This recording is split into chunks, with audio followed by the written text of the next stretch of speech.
a todos que estão online, nos acompanhando por meio das redes sociais, no YouTube, ao nosso pastor. Estou sabendo que ele está nos acompanhando. Um abraço, saudades, um beijo no coração. Queridos, eu quero trazer-lhes uma mensagem baseada no texto que nós lemos, Isaías 40, estes 3 ou 4 últimos versículos. 3 versículos. Quando nós observamos esta história, nós percebemos que Isaías, ele começa o seu ministério propriamente dito em meio a uma crise que ele nunca tinha vivido. Quando nós falamos de profetas, não seus irmãos, mas na minha mente, quando nós falamos de profetas como Isaías, profetas como um todo, é criada, gerada uma imagem na nossa mente de pessoas velhas, Ivanil. Mas se nós observarmos, Deus costumava usar estas pessoas ainda novos. Tomamos por princípios os próprios reis, com 20, 25, até menos. E com os profetas não eram diferentes, pois Deus prezava o vigor e a força deles. Contudo, se nós observarmos a entrada de Isaías no cenário,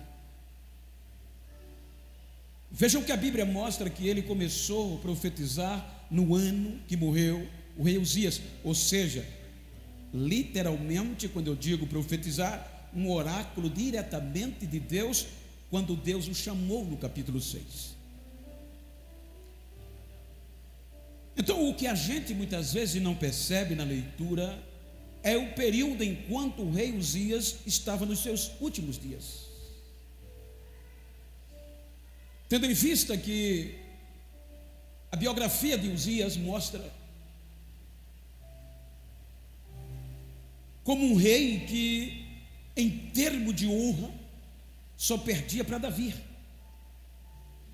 Tendo em vista a revolução econômica, política e militar que ele causou no reino de Judá.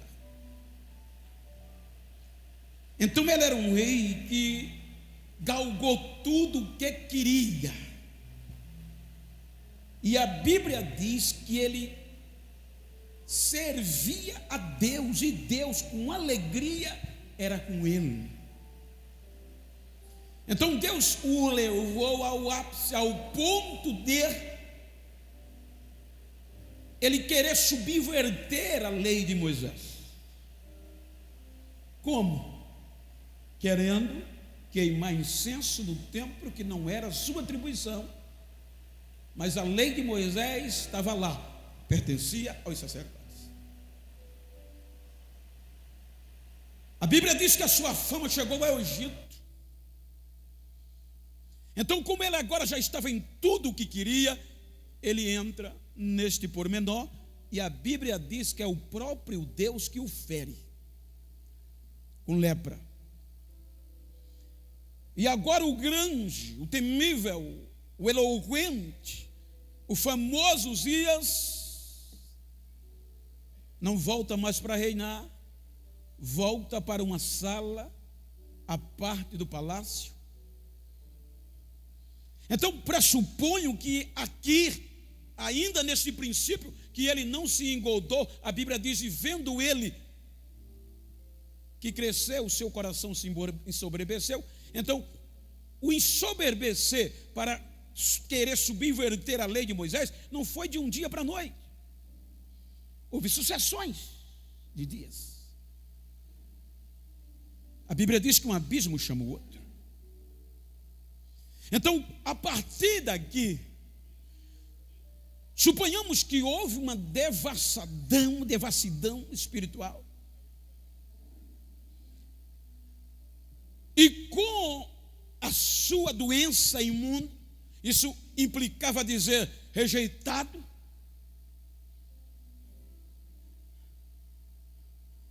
Então, Judá começou a viver como queria. Veja que a implicância disso é tão grande que Isaías podia começar o livro, a visão, dizendo, nos dias, como os outros faziam, nos dias do rei Jotão. Mas ele não diz isso porque era Jotão que reinava no lugar do pai. Mas a influência, a história, até a crise causada em Judá, em torno de Uzias. Veja que ele diz, no ano que morreu o rei Uzias. Ele não destaca o rei em exercício, mas sim Uzias que havia morrido. Então a crise era espiritual. Não era uma crise causada por um vírus, ou seja, uma crise sanitária, uma pandemia. Não. Era uma crise causada pelos próprios judeus, tendo em vista que o pecado predominou. Veja que Uzias ainda vivo, imundo, o que Isaías descreve assusta o comportamento de um povo chamado povo de Deus. Se você abrir sua Bíblia no primeiro capítulo do livro de Isaías, por favor, é um culto de ensino.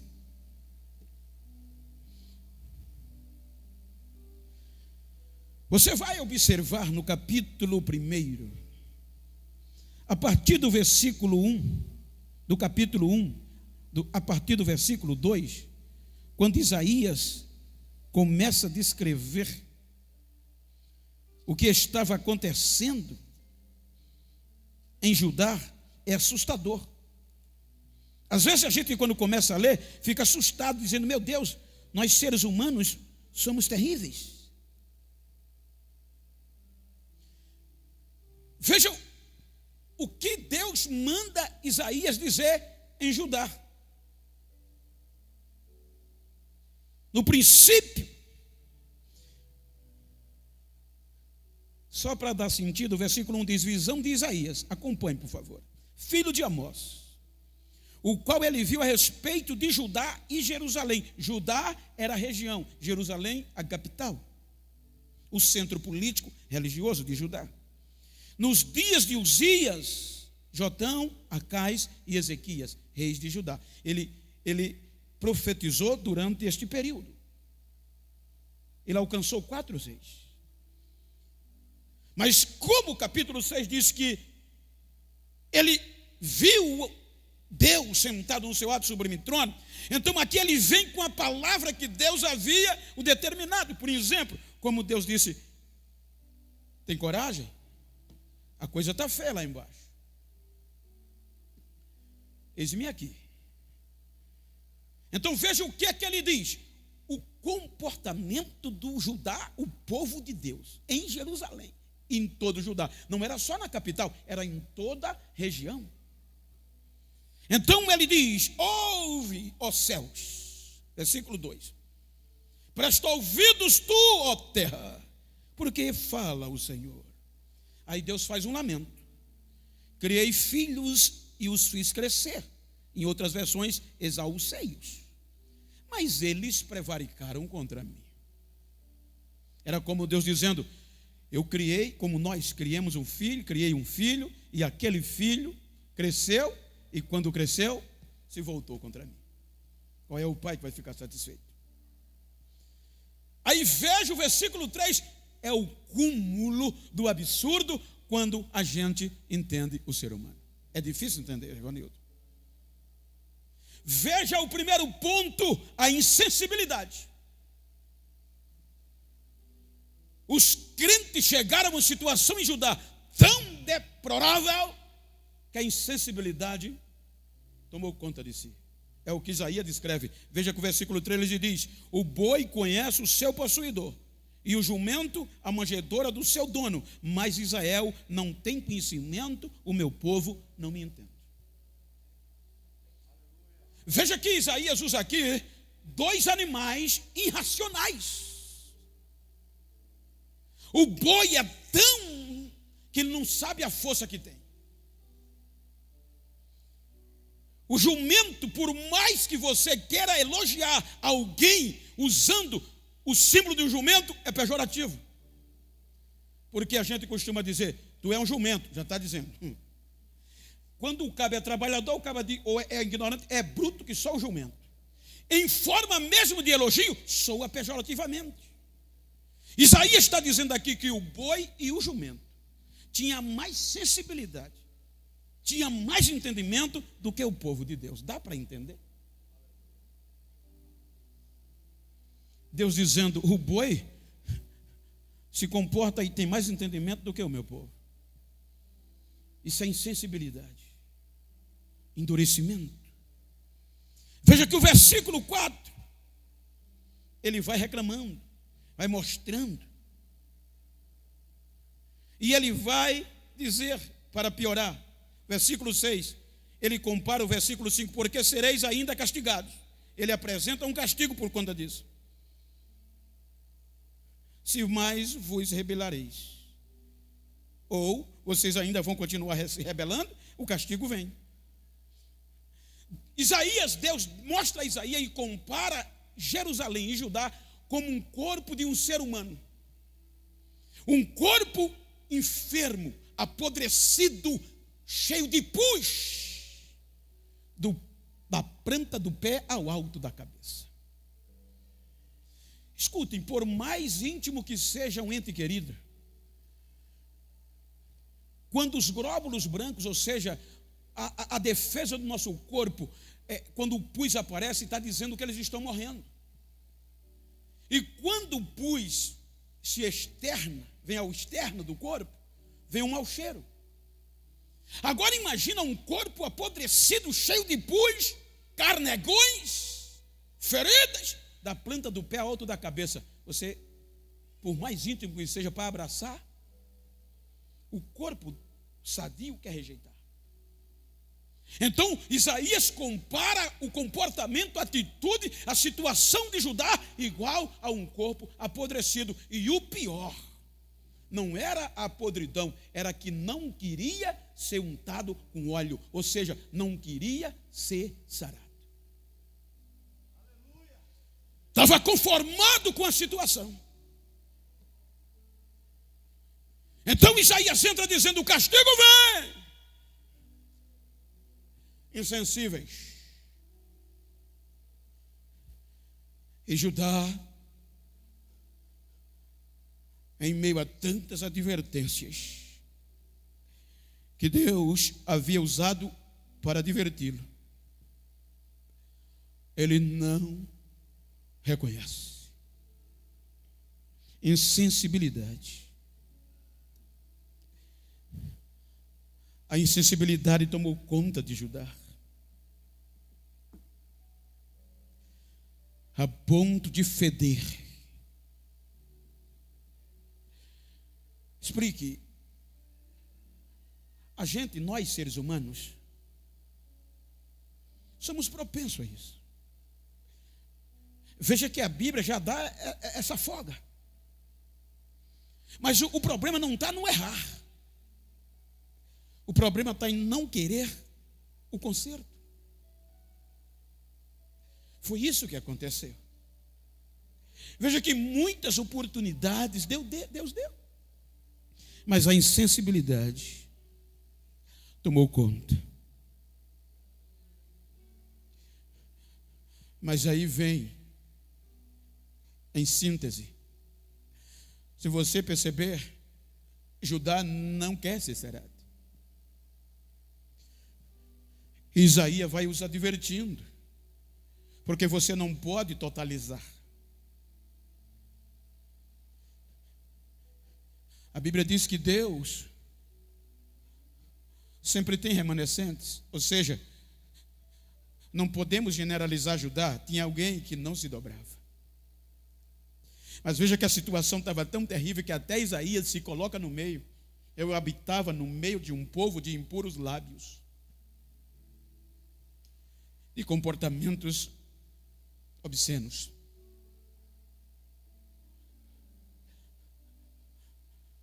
Mas o bom de ser crente é que Deus entende o nosso direito de errar. E Ele dá oportunidade para a gente recomeçar.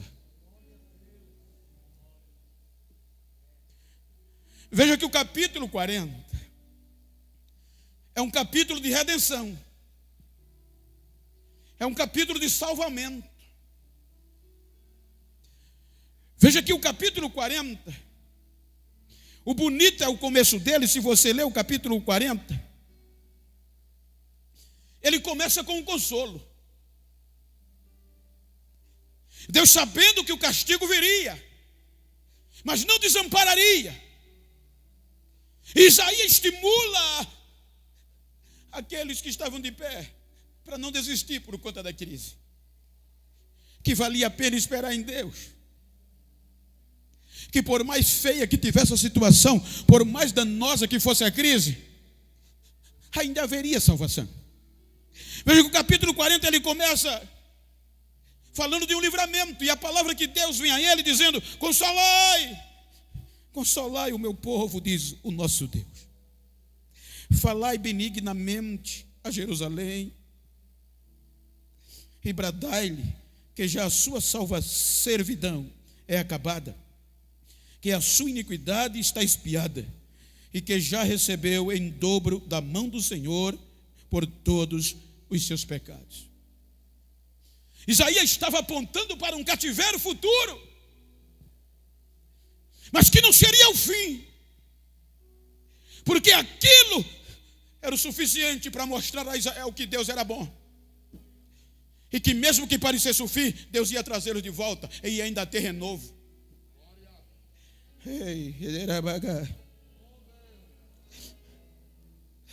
Diga para quem está ao seu lado: nem tudo está perdido, ainda há salvação.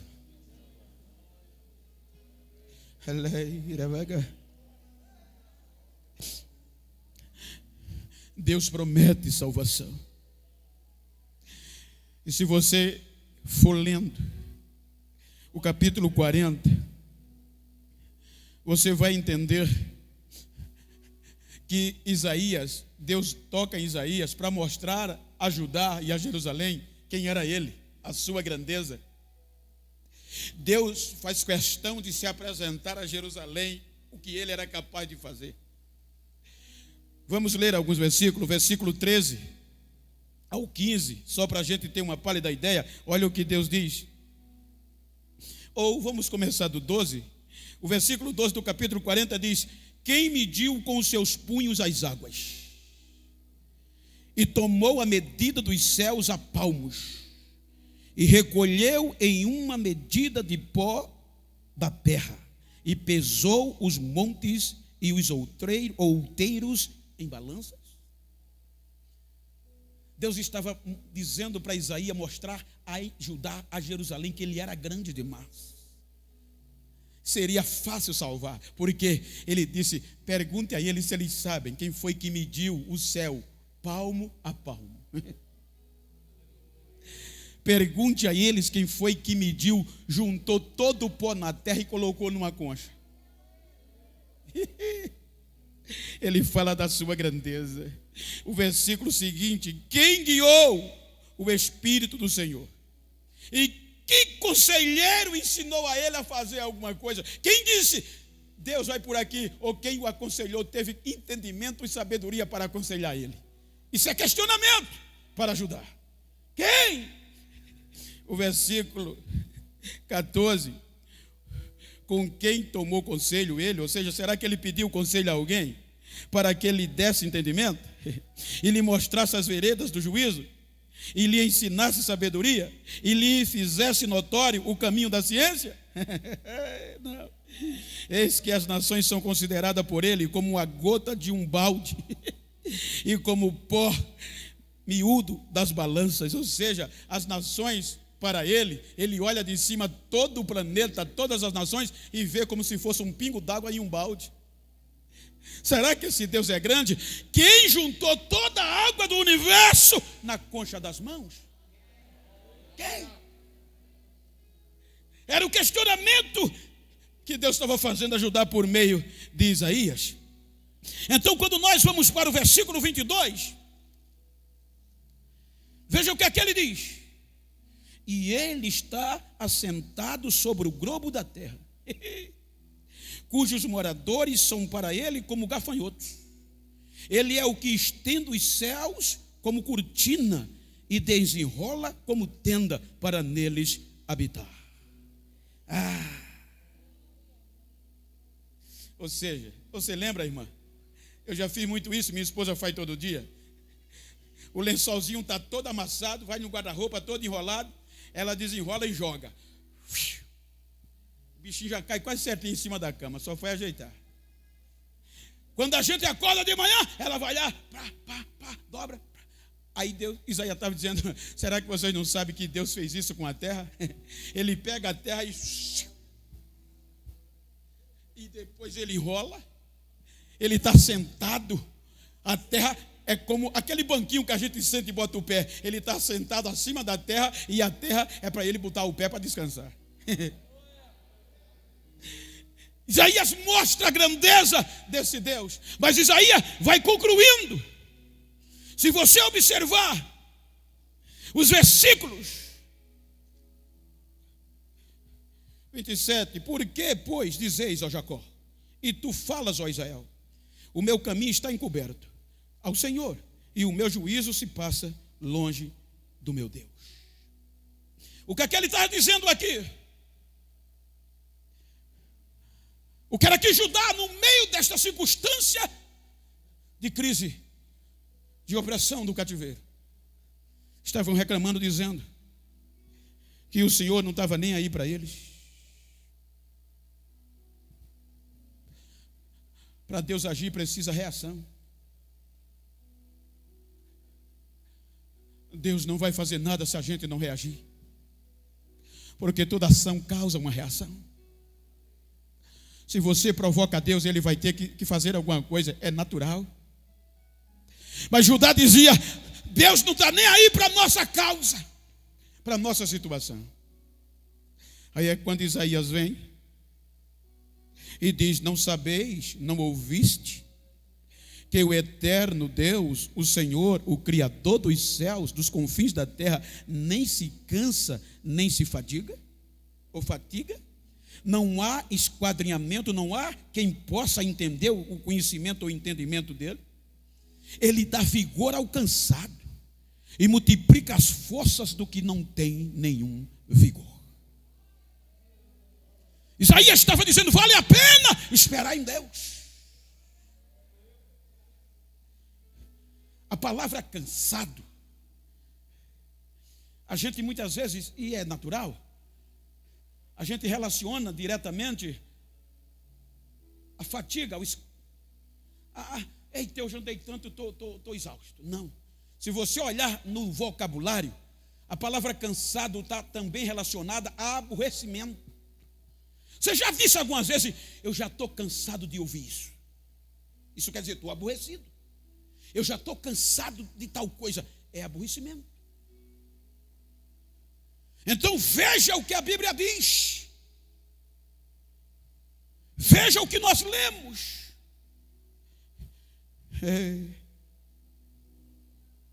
Ele dá força ao cansado.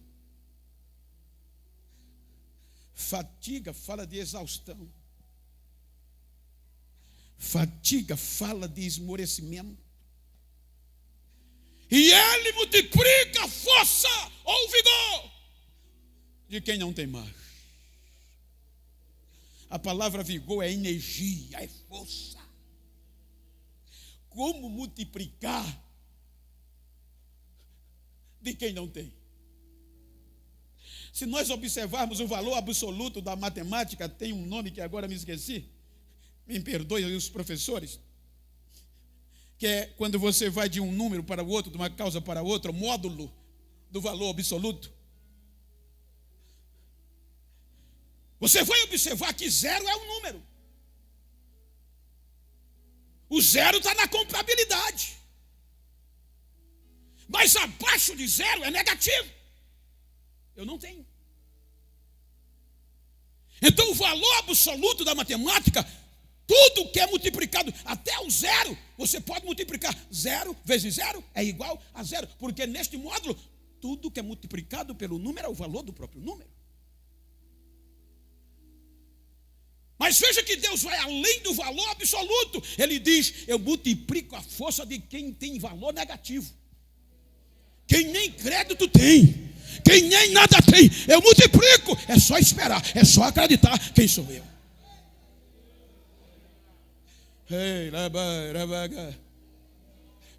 Aí o bonito é que isso é uma mensagem de redenção, gente. Isso é uma mensagem de salvamento, de no meio da crise, vale a pena esperar, que eu estou aqui, eu estou vendo tudo, e vou estender minhas mãos.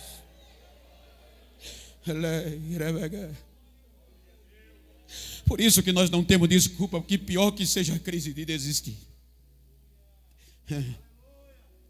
Porque nesse texto, Isaías abre quem é Deus. Ele revela quem é Deus. E diz dessa bondade que Ele tem. Aí você vai lendo. Eu quero adiantar. Deus promete o renovo. Judá reclamava. Aí Deus vem. E veja o que Isaías diz. Os jovens se cansarão e se fatigarão. E os jovens certamente cairão. Mas os que esperam no Senhor renovarão as suas forças e subirão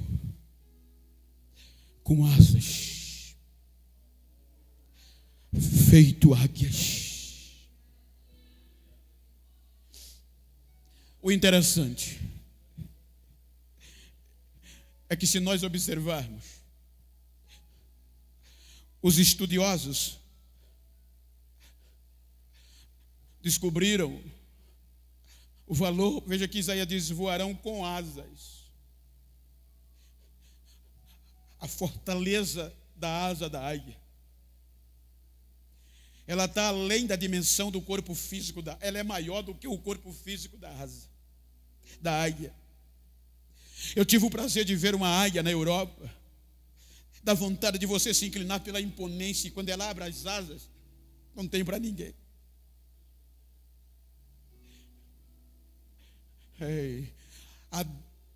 A força da asa da águia é terrível. Veja que Isaías mostra, se você olhar no contexto da águia. Por isso que Agur, um dos escritores de Provérbios, um sábio, ele diz o seguinte, salvo engano, capítulo 30, a partir do versículo 18 de Provérbios. Ele diz que há 3 coisas que o espantou, que tirou o seu entendimento. O qual? O primeiro é o caminho da águia no céu, o caminho de navio no mar, e o caminho, salvo engano, da cobra na penha.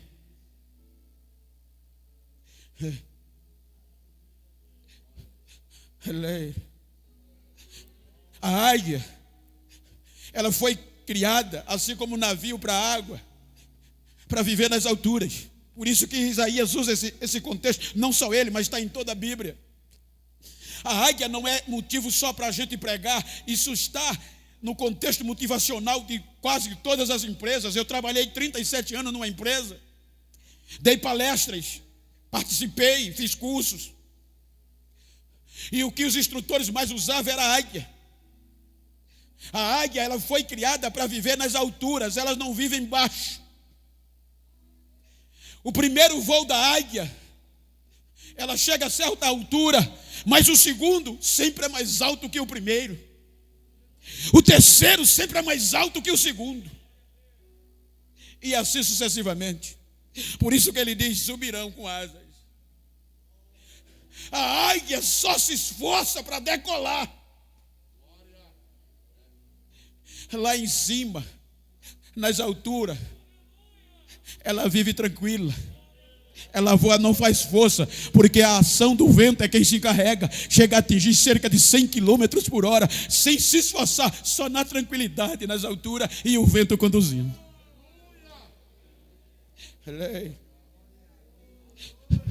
Diga para quem está ao seu lado: nas alturas é tranquilo, vale a pena esperar. Você não foi escolhido para viver embaixo. Você pertence em cima. Aonde está o nosso Salvador? Eu li um artigo há dias passados que me mandaram que muitas vezes alguns parasitas, algumas aves sentam no ombro da águia, a águia voando, e aqueles parasitas vêm e começam a importunar a águia, futucar, beliscar. E a águia não para lutar com eles. A única coisa que a águia faz quando eles começam a incomodar é subir o nível. Ela está a 3.000 metros, aí ela dá mais uma subida, vai subindo. Quanto mais ela vai subindo, os parasitas vão caindo, porque eles são de baixo, não são de cima. Então diga para quem está ao outro lado: você é de cima. Quem achou que era o fim vai ter que despencar, porque o fim é para quem é de baixo, mas para quem é de cima não tem fim.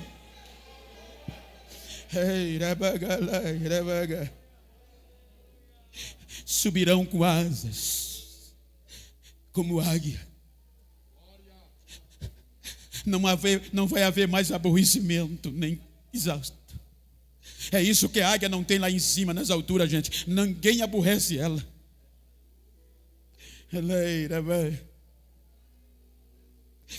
Você for andar no avião, quando o avião decola, ele se esforça. Toda a potência está embaixo. Chega, treme. Levantou o nariz, vai subindo. Quando ele chega à altitude de 10.000 pés,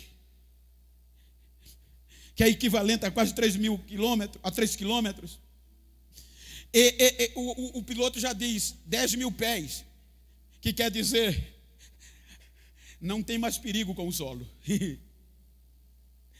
Não tem mais perigo de colidir com o solo. Agora vocês podem caminhar tranquilamente. Você pode olhar, quando você for, principalmente a tanto esse procedimento, 10.000 metros, tripulação, já para dizer isso. Quando é para pousar, por mais incrível que seja, a tempestade, a nevasca. Todo aeroporto tem uma altitude mínima de segurança.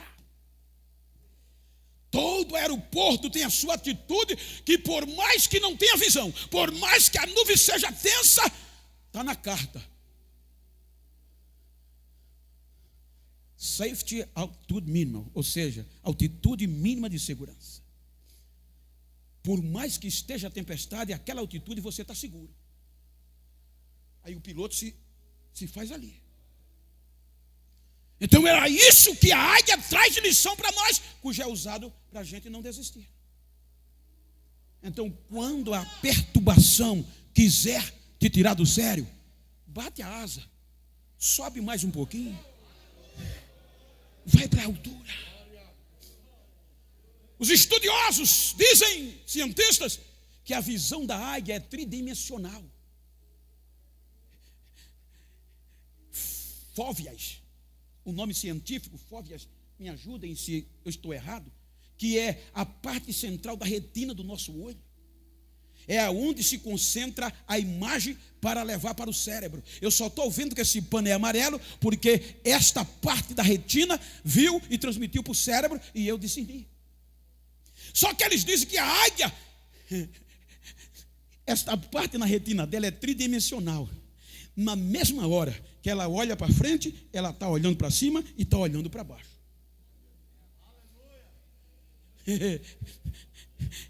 Ela vê a frente, ela vê a nuvem e ela vê a presa. Se você ler, é por isso que quando Deus se manifestou a Jó, no capítulo 39, Eu não vou ler por conta do tempo, mas se você olhar no capítulo 39, quando Deus mostra, começa do 37, 38, dizendo: quem é tu para entender quem sou eu? Aí Deus começa dizendo, aí diz: me diga, é pelas suas forças que o gavião voa? Dizendo a Jó. É você que faz a águia habitar nas alturas, o seu ninho lá nas penhas, nas alturas, e de alto, de longe, ela vê a sua presa? Ei, há quem diga que a 3.000 quilômetros, a 3 quilômetros melhor, desculpe, a cerca de 10.000 metros, 10.000 pés, 3.000 metros, ela consegue ver um ratinho lá embaixo. Ela calcula tanto para cima, como para frente, como para baixo. É por isso que ela não erra o bote. Ela vem, quando desce, já desce sério.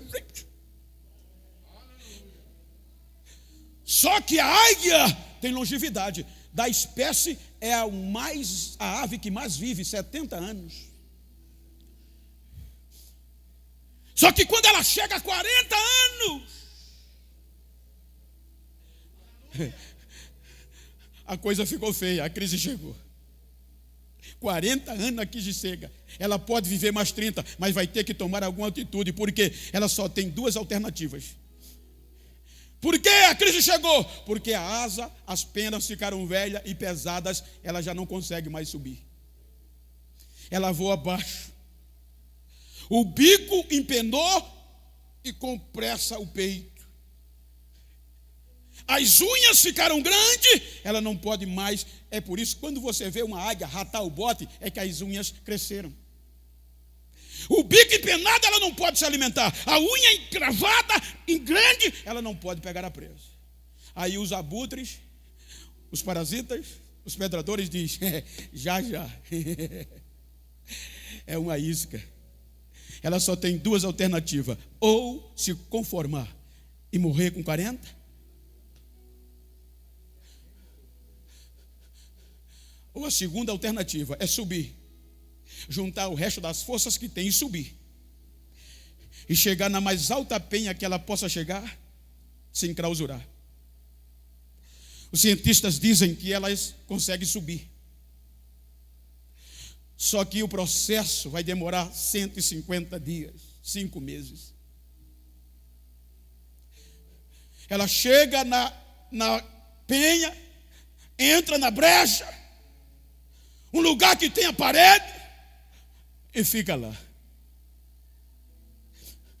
Aí lá embaixo, ninguém vê mais o seu voo. Aquela águia que cantava tão bonito, ninguém ouve mais o seu cântico. Talvez olhe e diz: estou sentindo falta da irmã. Eu estou sentindo falta do meu companheiro. É porque tem hora que a crise chega. E se nós quisermos continuar vivos, temos que nos esconder.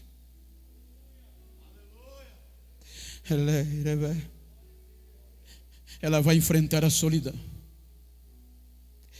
querendo ser renovada para viver. Porque ela procura um lugar alto.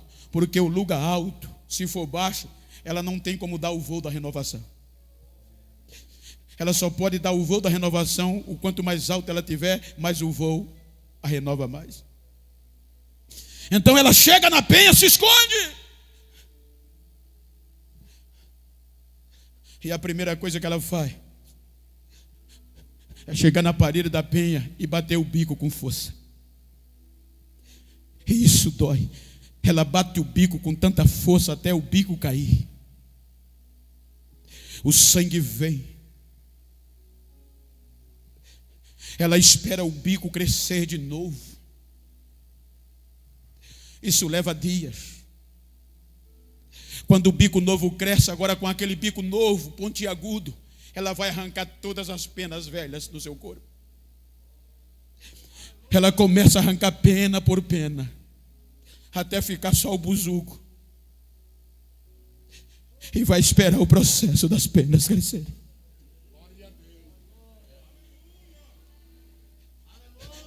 Cadê a águia que cantava? Sumiu. E é aqui que ela não pode sair para alimentar. É aqui que a história diz que no meio do ápice da crise, ela ouve barulhos de outras águas, águia nas alturas, porque só quem vai lá em cima é águia. E dentro da caverna ela ouve alguns cânticos lá fora, mas ela não pode sair. Está em processo de renovação. E é vergonhoso.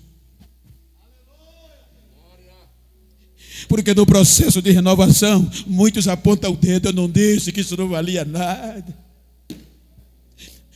Diga, se você puder, pregue comigo. Diga para quem está ao seu lado, quando a tua hora chegar, a crise chegar, a melhor coisa é se esconder. De fome não vai morrer. Quando aquele barulho vai embora, ela vai para a porta da fenda e tem alimento. As amiguinhas vieram visitar. Sabe o processo?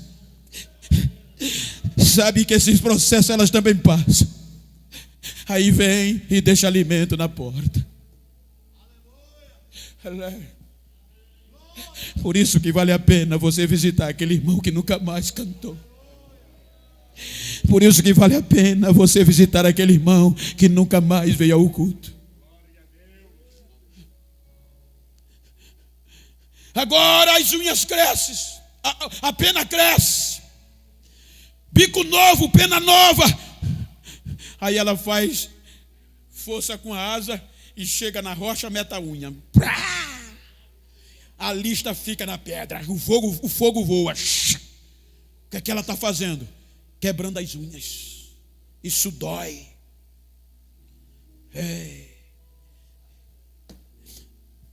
A unha cai, ela espera nascer de novo.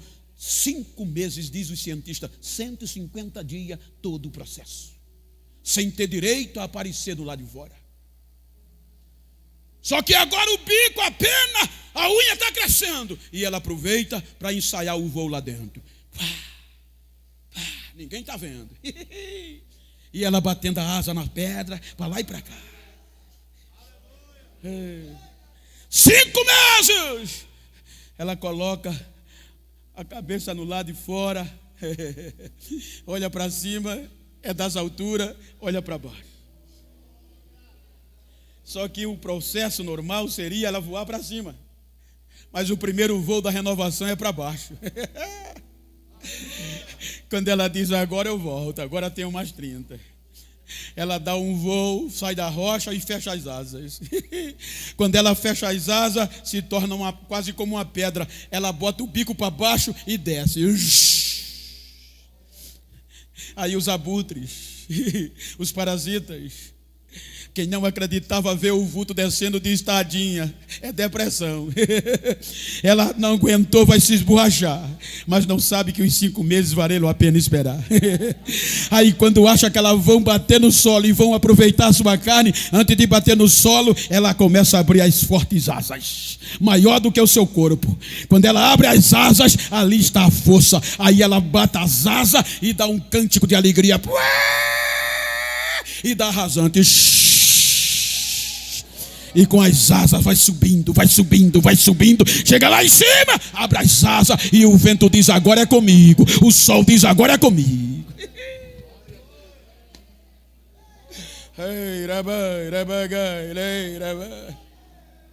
Isaías estava dizendo, os que esperam no Senhor, independente da crise, renovarão as suas forças. Subirão com asas feito águias. E agora até o fim não tem mais cansaço. Leire, como você chegou aqui esta noite? A águia não vive em cativeiro. Isaías estava usando também. A águia prefere morrer do que viver em cativeiro. Me diga se você já viu a águia em algum zoológico.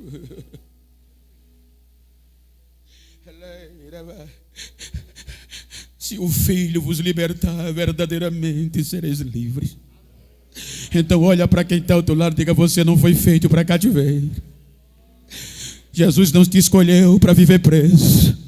Jesus não te escolheu para viver embaixo. Você é de cima. Agora fique de pé, por favor.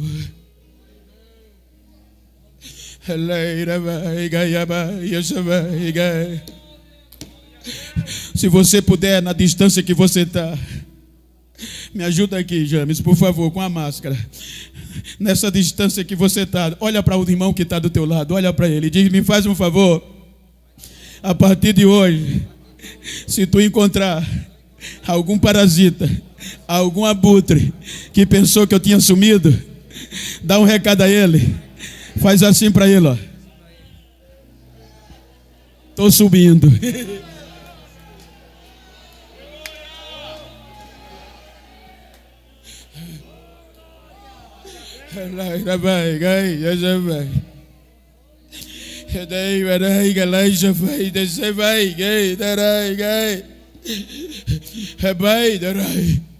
Receba renovo nesta hora. Eu estou pregando para pessoas que queriam desistir. Eu estava orando esta tarde, já me preparando, e Deus dizia a mim, essa semana passada, desde a semana passada: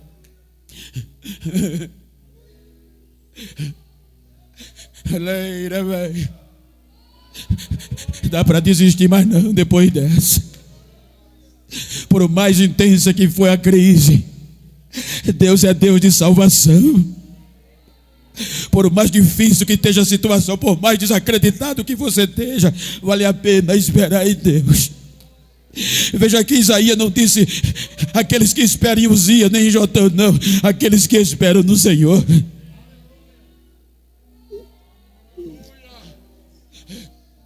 Não dá para desistir mais.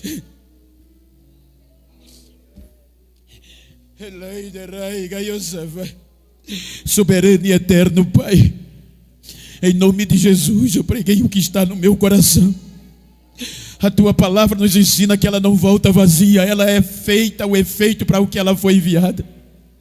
Então, nesta noite, que esta palavra tenha ajudado o coração desta pessoa que está aqui, que esteja no outro lado, na internet. Que esta palavra tenha renovado e venha ajudar aqueles que estão quase desistindo, Senhor. Dá um abraço de renovo neles nesta hora.